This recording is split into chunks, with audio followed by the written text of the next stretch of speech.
Bonsoir et bienvenue à cette nouvelle édition de Direct. Aujourd'hui, nous allons parler de la sécurité interne de l'Égypte, mais à la lumière du danger qui pourrait être susceptible de nous parvenir et le danger que à cause de nos frontières.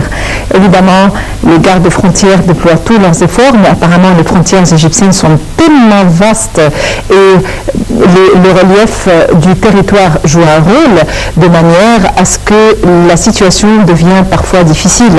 Nous avons énormément de menaces qui nous proviennent de la Libye, du côté ouest, en matière de trafic illicite d'armes, petites et légères, aussi en matière de terrorisme et d'infiltration. Nous avons aussi les tunnels avec Gaza et nous avons aussi nos frontières avec la Syrie.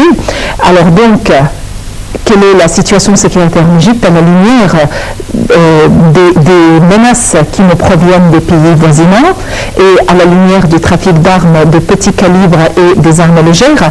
Nous aurons aujourd'hui des confrères africains, des journalistes africains avec lesquels nous allons discuter et qui vont nous faire part de leurs inquiétudes ou bien de leurs informations, des informations qu'ils aient et qu'ils connaissent en matière d'échange, que ce soit sécuritaire, culturel et autres. À la une, tout de suite, nous allons jeter la lumière sur le sommet d'Addis Abeba. Il faut dire que l'avancée des islamistes, comme on vient de le mentionner, mais plus en détail, de Boko Haram au Nigeria, le sanglant conflit au sud-soudanais, plusieurs élections à risque en 2015 ainsi que l'épidémie du virus d'Ebola aussi domineront vendredi et samedi le 24e sommet de l'Union africaine. Au cours de ce sommet, le chef d'État du continent, l'organisation panafricaine, portera à sa présidence tournante le président zimbabwéen Robert Mugabe, au pouvoir depuis 1980 et aussi adversaire déclaré des Occidentaux, qui signe ainsi son grand retour sur la scène diplomatique internationale. Voyons les détails dans ce compte rendu.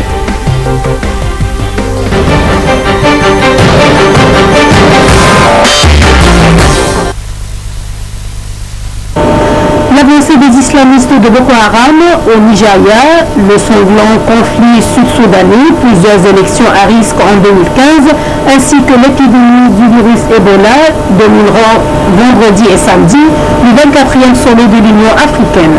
Au Nigeria, la montée en puissance de Boko Haram, dont l'insurrection a fait plus de 13 000 morts depuis 2009, s'est encore manifestée le 25 janvier avec la prise de la localité de Mongolo et une offensive sur Maiduguri, capitale régionale du nord-est, suscitant l'inquiétude chez les voisins. Ce qui a commencé comme un gang criminel localisé se propage désormais en Afrique de l'Ouest et centrale. Nous devons agir maintenant et collectivement contre cette menace qui progresse, a lancé lundi la présidente de la Commission de l'Union africaine. Le sommet des chefs d'État et de gouvernement tentera notamment de rendre effectif une force multinationale d'environ 3 000 hommes, créée fin 2014 par les pays riverains du lac Tchad et le Bénin, mais qui peine à entrer en action en raison de discussions entre Abuja et ses voisins. Les dirigeants africains se prononceront sur un rapport de l'ex-président nigérian Olusegun Obasanjo sur les sources alternatives de financement de l'organisation. Mais certaines mesures proposées, taxes sur les billets d'avion ou les nuits d'hôtel, ne font pas l'unanimité. Boko Haram risque de perturber la tenue des présidentielles et législatives prévues au Nigeria en février, mais aussi d'accentuer les frictions dans un contexte politique tendu, dans un pays où les scrutins sont souvent marqués par des violences, voire des bains de sang, comme en 2011, où plus de 1000 personnes ont été tuées.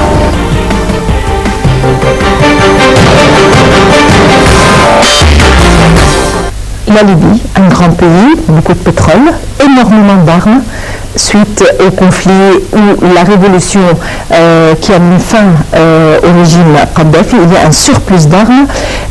Une grande partie du revenu de la Libye était consacrée à l'armement des milices au Mali, au Tchad, et des milices et des tribus à l'intérieur de la Libye. Et maintenant, il y a Daesh. C'est un endroit propice, un environnement formidable pour la prolifération de ce groupe, pour l'expansion de ce groupe et la prolifération de leurs armes.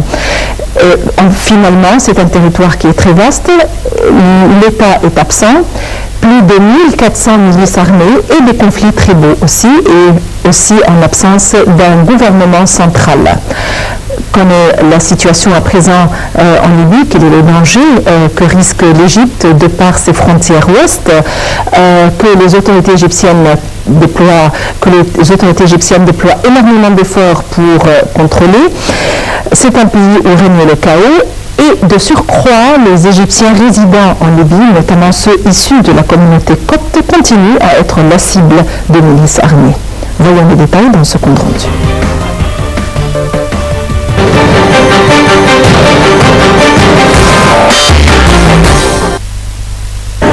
La branche libyenne de l'organisation terroriste Daesh a revendiqué la semaine dernière l'enlèvement de 21 Égyptiens coptes portés disparus depuis le début de l'année dans la région de Sirte, sous le contrôle du groupe armé islamiste.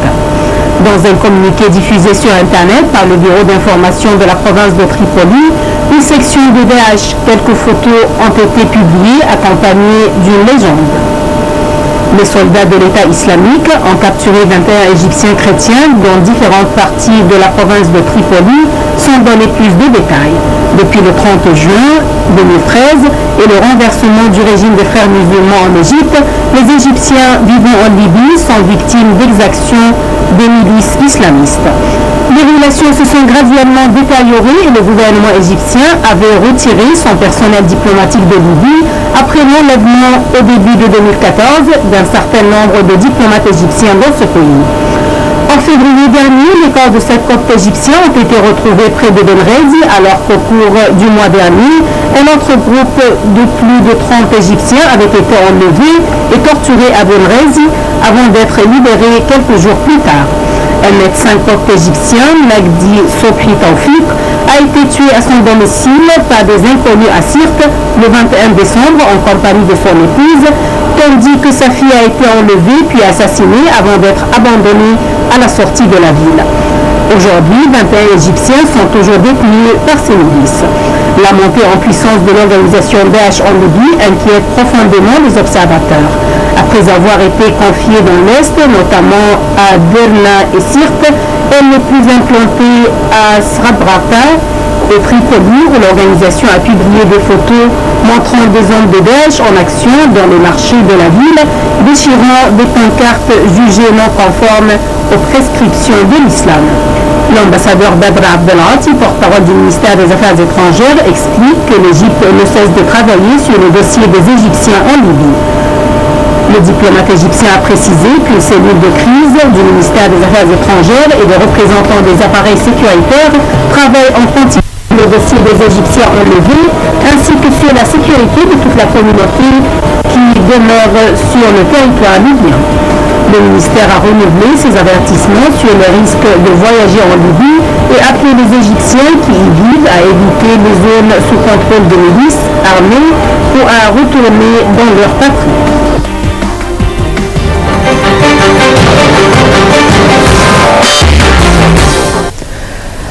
Bâtiment éventré, rue noyée sous les débris, quartier désert, la victoire des forces kurdes sur les terroristes de Daesh après plus de 4 mois de combat acharnés a transformé la ville syrienne de Kobani en champ de ruines. Mais il faut dire que le calme est revenu relativement sur toute la ville. Les opérations de nettoyage se poursuivent dans les villages environnants. Toujours à l'affût, dans le ciel de Kobani, les avions de la coalition ont mené mardi et mercredi 13 frappes qui ont permis de détruire 12 véhicules djihadistes selon le Pentagone. Voyons les détails dans ce compte rendu.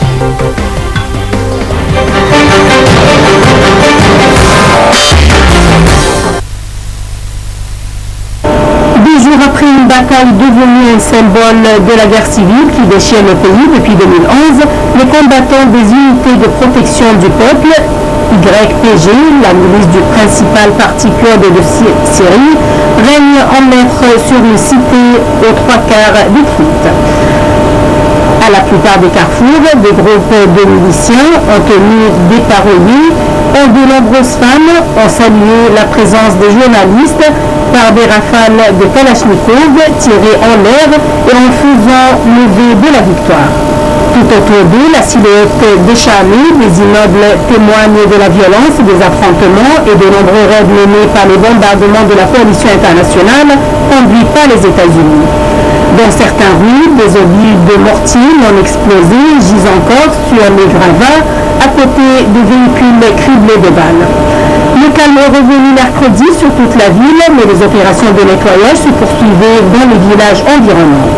Toujours à l'affût dans le ciel de Kobané, les avions de la coalition ont mené mardi et mercredi 13 frappes qui ont permis de détruire 12 véhicules djihadistes, a annoncé le Pentagone.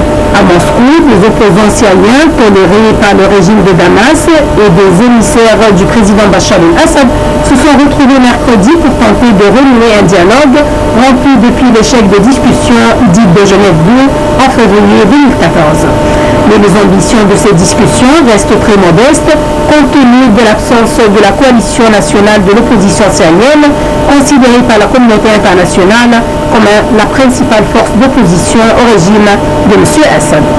La coalition a exclu toute participation, estimant que les discussions devraient avoir lieu sous l'égide de l'ONU ou en pays neutre et non en Russie, soutien indéfectible de Damas.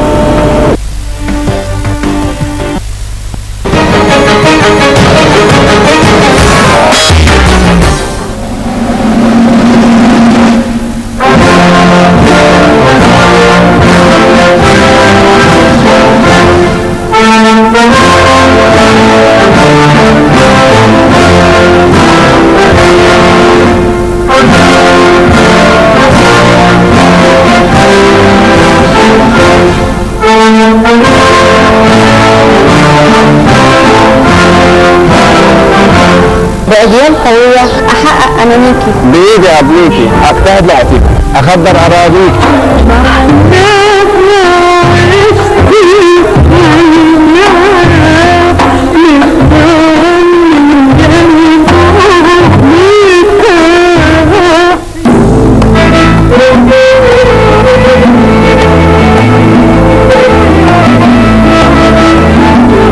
أبهر العالم بك.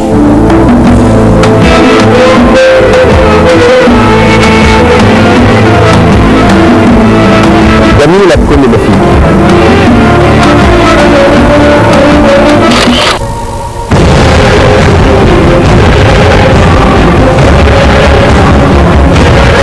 بدون رحمته